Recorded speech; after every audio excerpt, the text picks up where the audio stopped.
Get water inside your Apple Watch 11 speaker? This built-in feature clears it out safely. Wake your Apple Watch and swipe up from the bottom of the screen to open Control Center.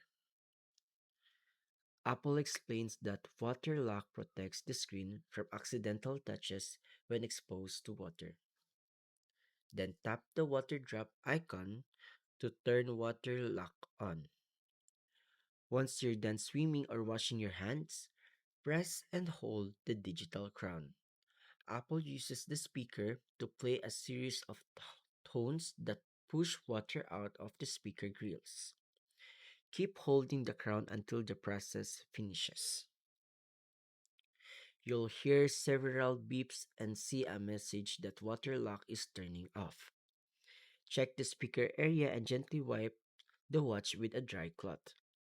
Apple recommends letting the watch air dry for a few minutes after ejecting water. After using water lock, your Apple Watch 11 should sound normal again. This is the official and safest way to eject water from your Apple Watch.